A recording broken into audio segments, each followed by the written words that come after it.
आहा, क्या है भाई, पीछे हटो। म्याऊ, नहीं हटो क्या करना बताऊं?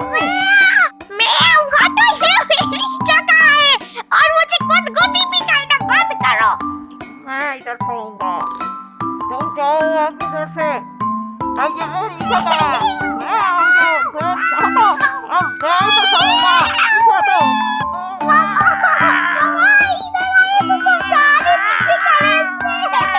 प्लीज, म्याऊ, मम्मी क्या कर रहे हो?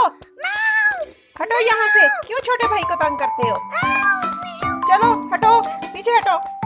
अच्छा आने दो बाप को, वही सीधा करेगा। मेरी तो सुनते ही नहीं हो।